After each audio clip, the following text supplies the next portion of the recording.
Minhas amigas e meus amigos, boa noite.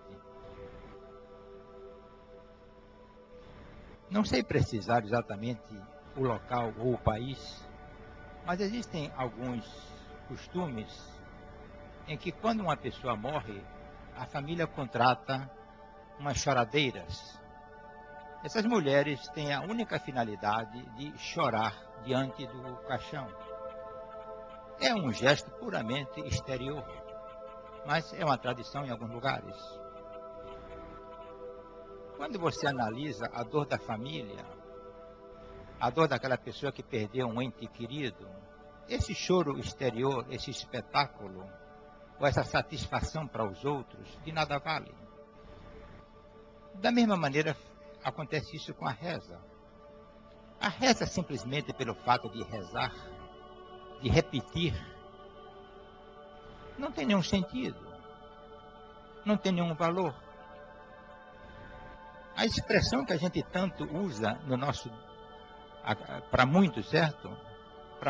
No nosso dia a dia, quando você diz para o outro, eu gosto de você, eu amo você. Se isso não partir do coração, são palavras ao vento. E se vocês verificarem um aspecto muito interessante sobre a mensagem do Cristo, Jesus disse assim: passarão o céu e a terra, mas as minhas palavras não passarão. Ou seja, um dia a terra vai deixar de ser terra, o sol vai apagar, mas as palavras do Cristo continuarão sempre verdadeiras. É interessante notar como ele tinha um profundo conhecimento da psique humana. Então ele dizia assim: muitos me honram com a boca, longe de mim estão seus corações. A oração, que seja grande, de muitas palavras, de muita intensidade, mas que não parta do coração, não é oração. São simplesmente, como eu disse, palavras ao vento. Vocês podem recordar épocas da nossa história. A época de Dom Pedro I, a época de Dom Pedro II, o começo da República. Mas isso tudo vai ficando para trás. Você hoje pode pensar sobre um fato de um mandatário que ocorreu a semana passada. Mas você não lembra o fato do mandatário que ocorreu 10 anos atrás.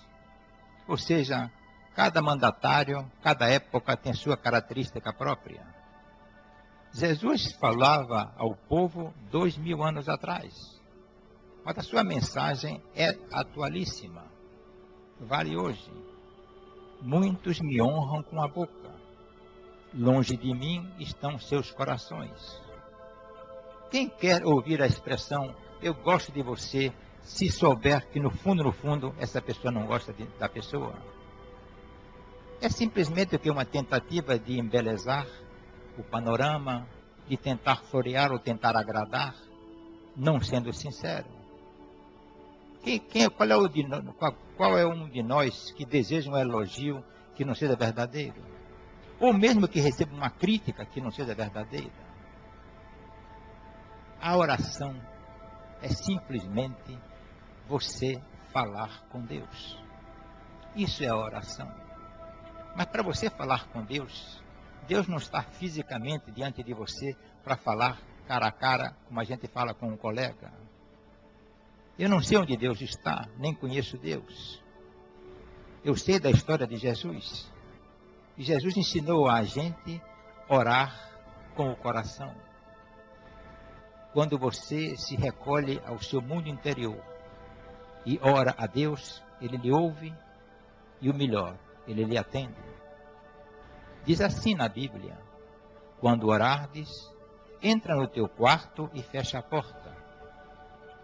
Ora a Deus em silêncio, e Ele, que tudo escuta, te atenderá. Esse quarto que Ele manda fechar a porta, que Ele diz que fecha a porta, é o nosso mundo interior. Você pode orar a Deus sem palavras. E talvez até seja muito mais forte, muito mais intenso a sua oração, quando simplesmente você diz: meu Deus, eu amo você, eu aceito a vida que você me deu, eu aceito as pessoas que estão ao meu redor como elas são, porque tudo que vem de você para mim é bom.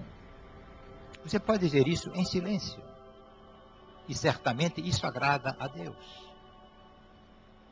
O Pai Nosso que Jesus nos ensinou diz assim: seja feita a vossa vontade. Existem aquelas pessoas que dizem: como é que eu posso ter uma sinceridade nesse gesto, dizendo a Deus: faça o que você quiser. Quem sabe de mim sou eu. Eu sei o que é que eu quero. Então, meu Deus, eu quero uma promoção no trabalho. Enquanto você impuser suas vontades e não der ouvidos à vontade de Deus, você só está criando um problema para você. Um problema que se traduz em doença. Porque você vai se sentir ferido, e a sua alma ferida fere o seu corpo. Quem sabe o que é bom para o filho é o pai e a mãe. O exemplo mais típico é o bombom. O menino quer tomar 1, 2, 3, 10 bombons. E a mãe diz: não, porque isso faz mal para seus dentes. E o menino tem raiva da atitude da mãe. Mas quando ele crescer, ele vai verificar que realmente a vontade da mãe é o que era bom para ele. Qual de nós sabe o que é bom para nós, para hoje e para amanhã? Nenhum. Ninguém de nós sabe o que é bom para nós hoje e amanhã. Nós tentamos acertar dentro daquilo que desejamos, mas nem sempre aquilo que nós queremos, aquilo que nós, pelo qual lutamos, torna-se para nós o sucesso. Se seu filho lhe pede um carro, uma moto, você às vezes dá.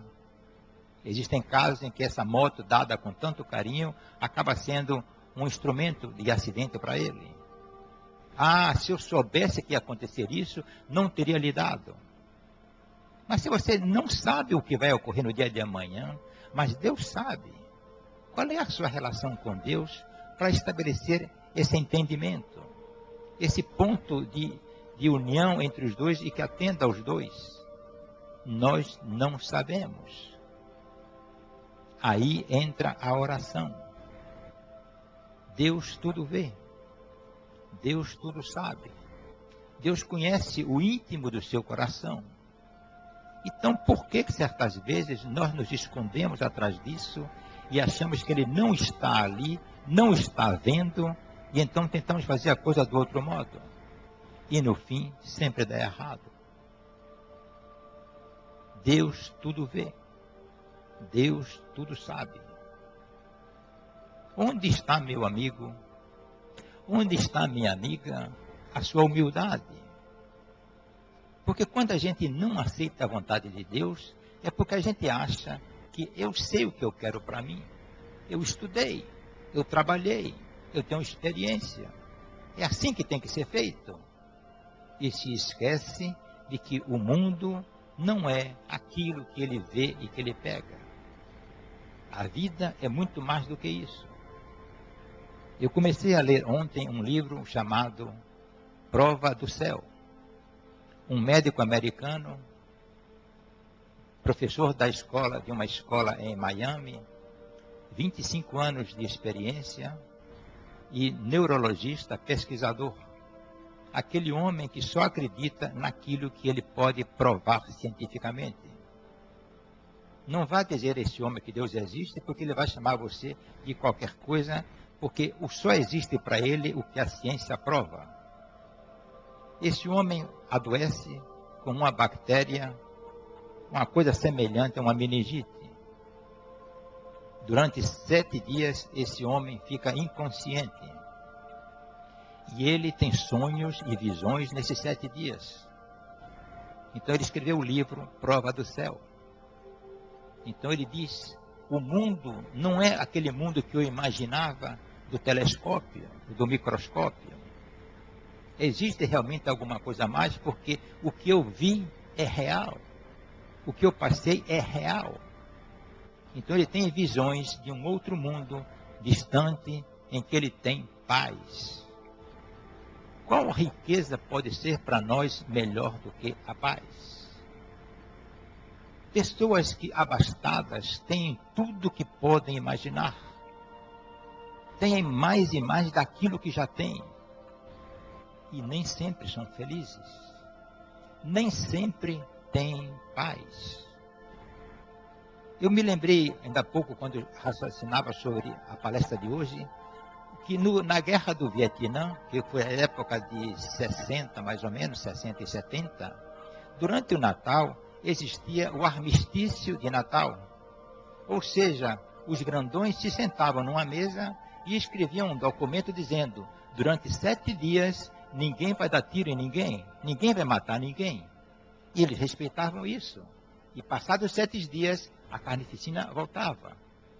Isso é paz? Eu não entendo isso como paz.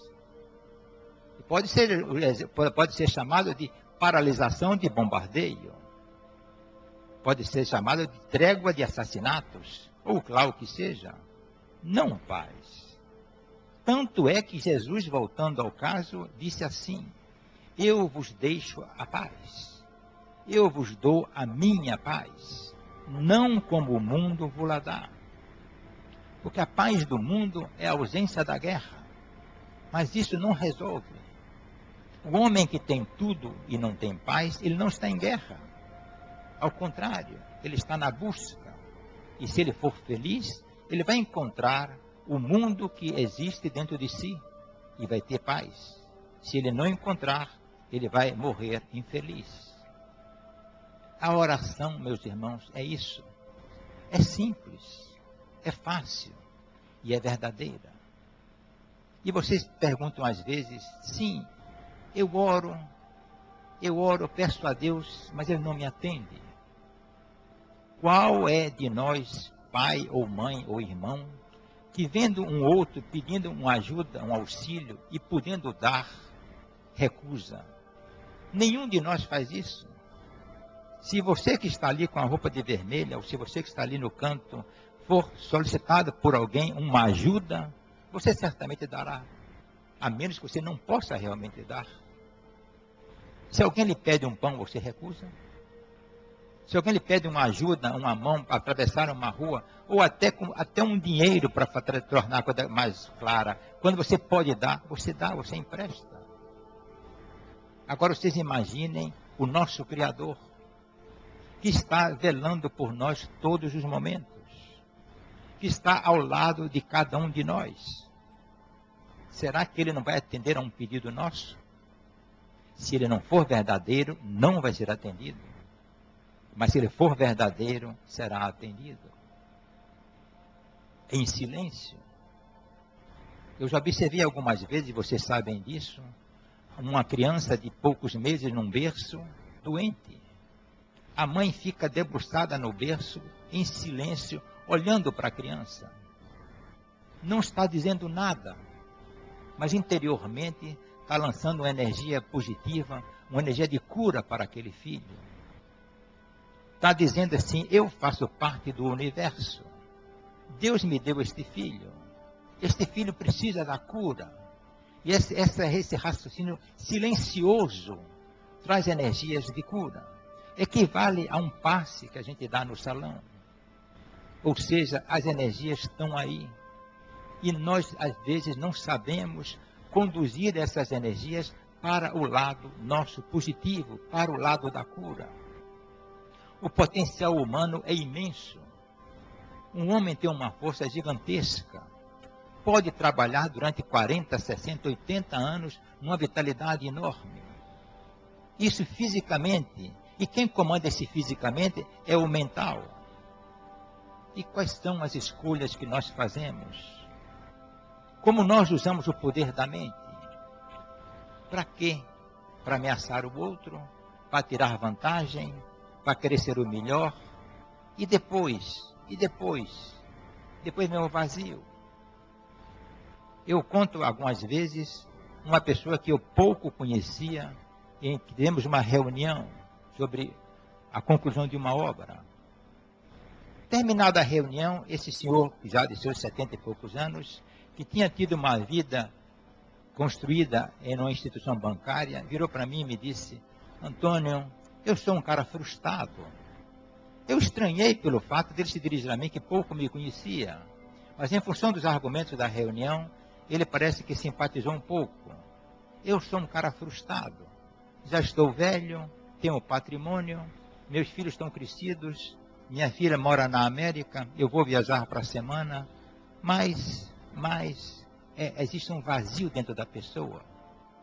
Trabalhou o tempo todo numa empresa baseada em coisas materiais, em ganhos, em metas para serem cumpridas, e se descuidou de que ele realmente era um espírito, como eu sou, como você é.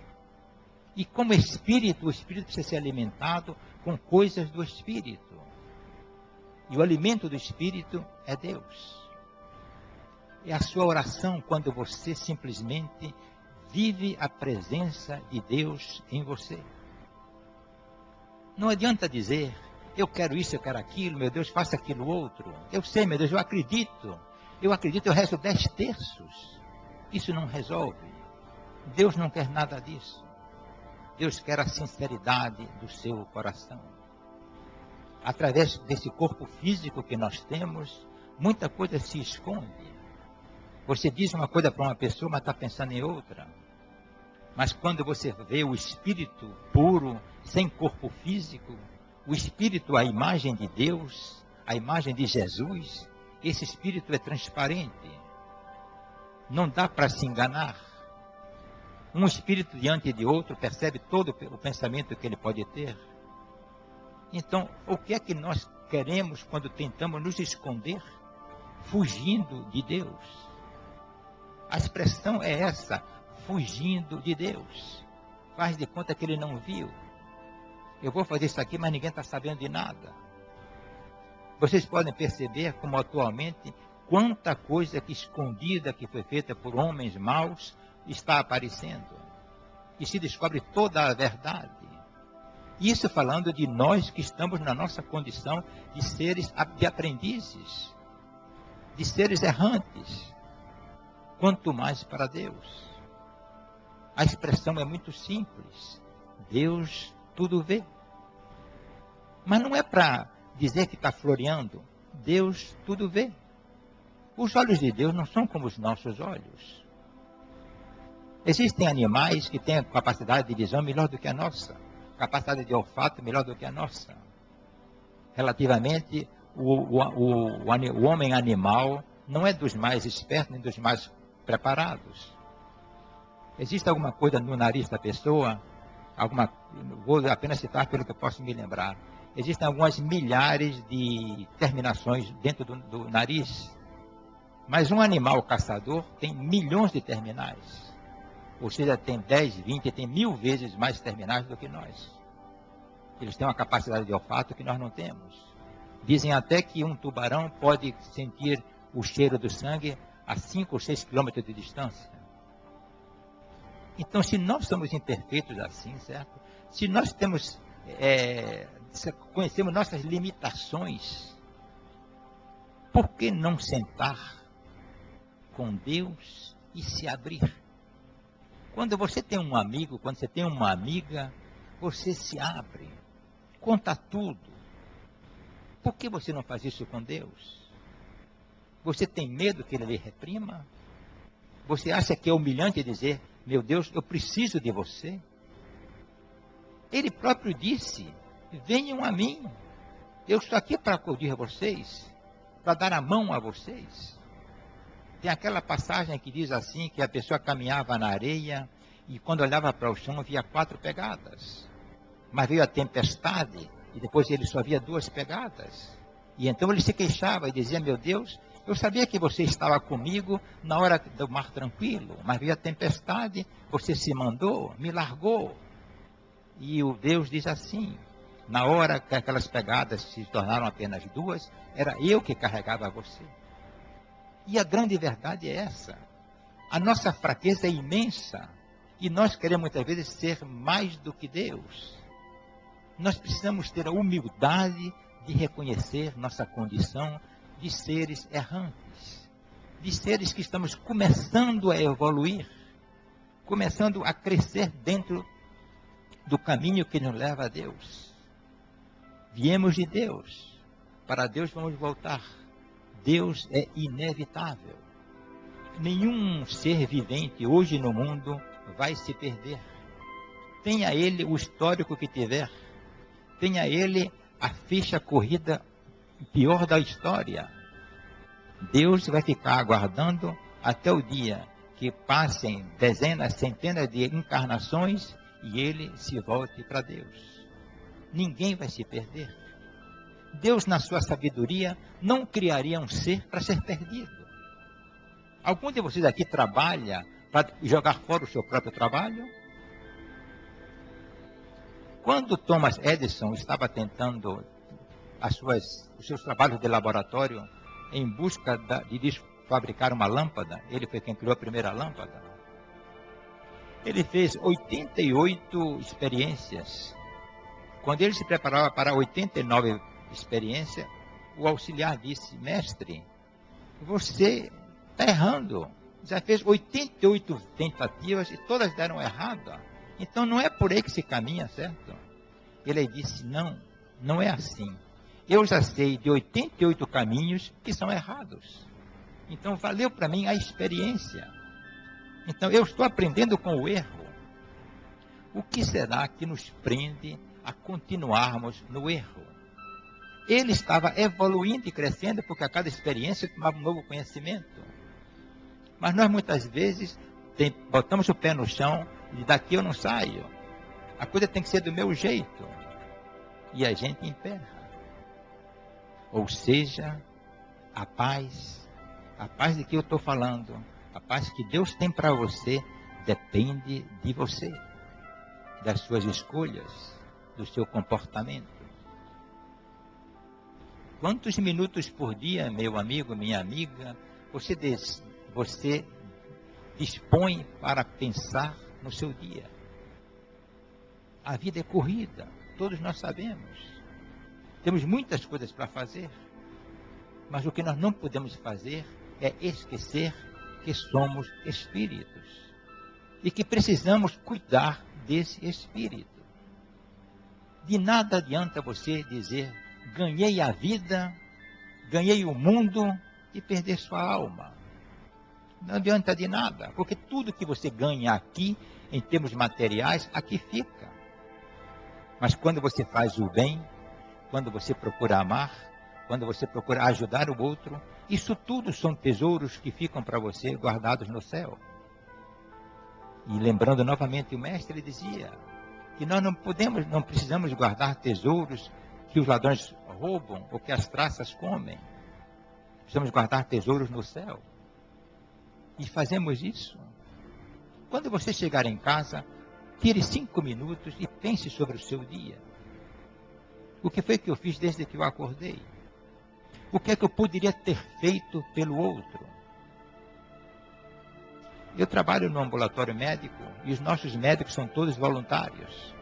Temos médicos, enfermeiros, auxiliares de recepção e pessoas que não têm nada com a medicina que vêm nos ajudar.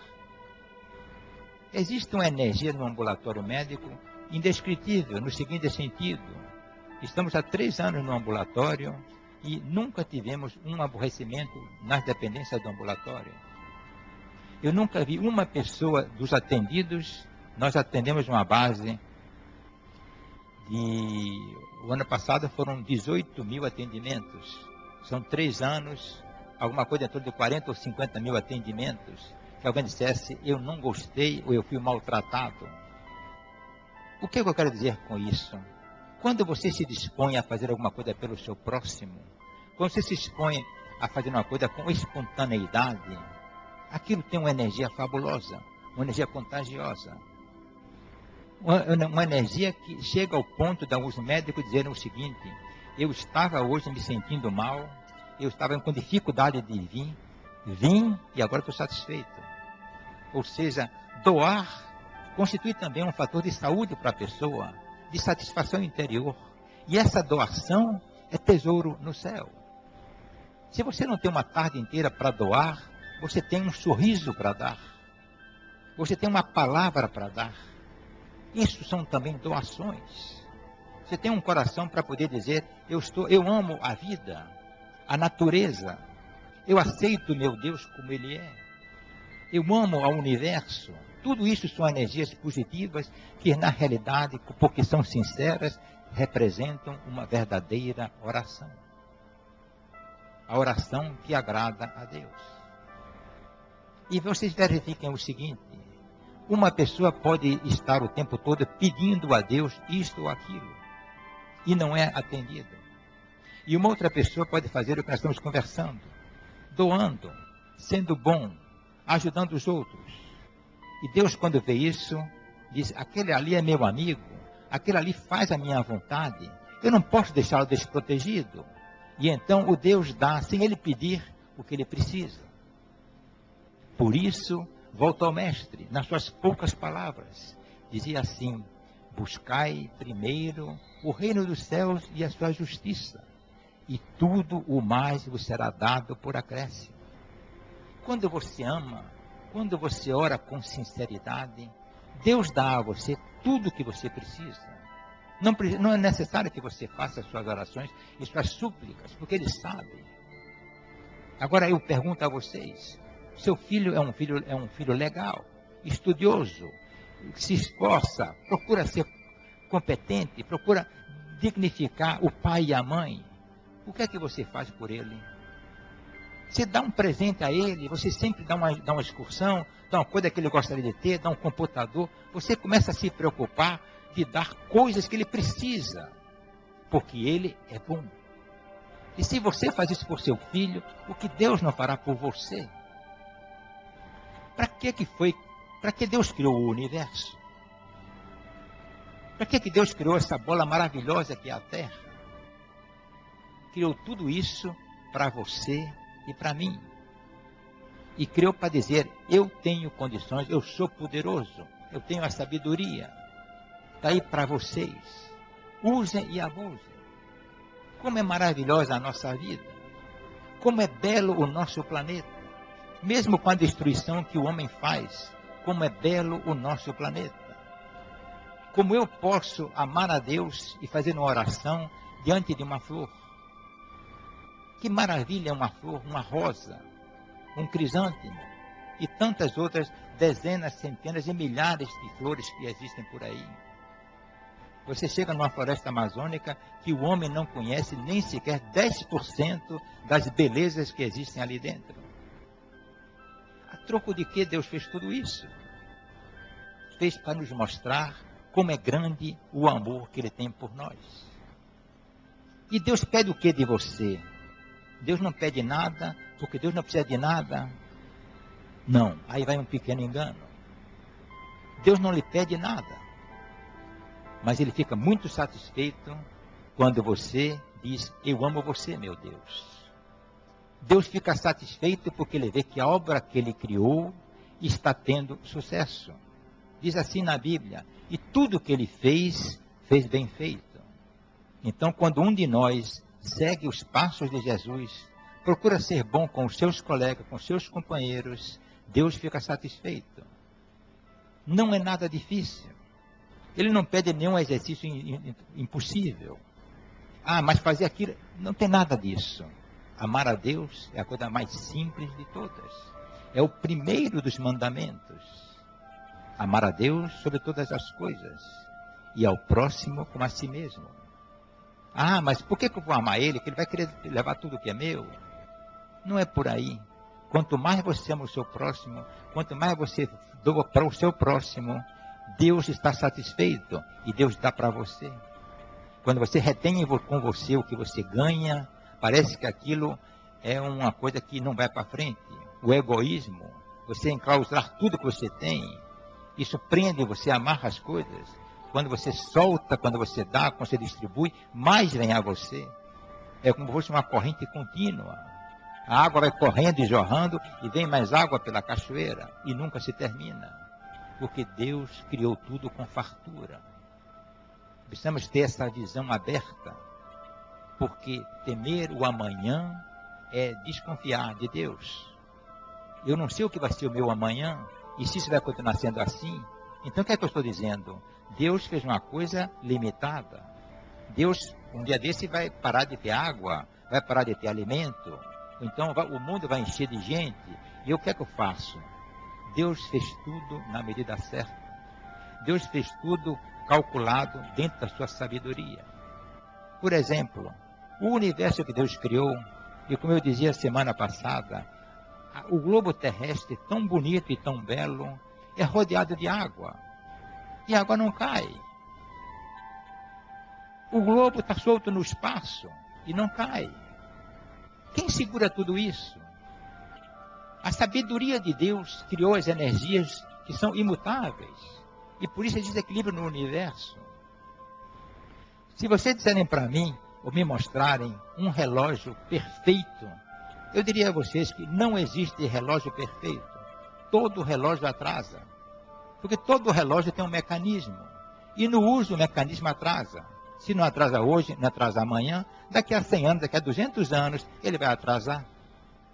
Mas a Terra dá uma volta ao redor de si mesmo em 24 horas e alguns minutos. Nunca houve um pequeno atraso. Porque se o globo terrestre não rodasse na perfeição de Deus, os dias e as noites ficariam trocados. Mas não passa ano, passa decênios, passam séculos, o globo continua rodando, e o dia continua sendo dia, e a noite continua sendo noite. Porque o relógio de Deus é infalível. Ele não atrasa segundo, nem décimo segundo, nem milésimo de segundo. Se vocês acham que eu estou errado nisso, vocês estão vendo aí que o nosso globo continua sendo globo como sempre foi. E os nossos dias continuam sendo dias. O 29º dia de fevereiro é para fazer uma correção no calendário do homem. Não é no relógio de Deus, é o calendário do homem. E Deus fez tudo isso para quê e para quem? Fez para você. Não se sinta um mendigo, não se sinta um desprotegido, não se sinta um abandonado, um sofredor, um fracassado. Porque quando você se diz fracassado, você está insultando Deus. Diga, eu sou filho de Deus, tenho minhas fraquezas. Meu Deus, me ajude. Meu Deus, me dê a luz. Me conduza pelo caminho da retidão. E quando você faz isso de coração, essa oração, Deus a ouve e se alegra com isso. E você vai ter a luz no seu caminho e vai ter tudo o mais que você não pediu. Deus é um Pai verdadeiro. Mas nós precisamos, sabendo que Ele está dentro de nós, conversar com Ele, confiar nele, se abrir com sinceridade. Ele está ali para lhe ajudar, está ali para lhe atender, para lhe mostrar os caminhos que podem e que vão conduzir você à paz interior. Não tem riqueza maior do que a paz. Não tem riqueza maior do que a paz, e vocês sabem disso. Existem momentos em que você se sente em paz, leve. Eu hoje estou bem, eu estou alegre, estou feliz. E isso precisa ser alimentado. Alimentado pelos seus gestos, pelas atitudes, pelas suas escolhas. E outros dias você diz, eu não tenho problema nenhum, está tudo resolvido, mas eu estou agoniado. É o espírito que está ali reclamando que alguma coisa não vai bem. E você só consegue aquietar esse espírito que você é quando você se volta para as suas origens. A sua origem é Deus. O seu destino é Deus. Vamos juntar nossos esforços para que sempre essa bandeira seja mantida e que o Deus que nos ajuda, que Deus que nos criou, mantenha sempre em nós a paz, a luz por todos os dias. Muito obrigado.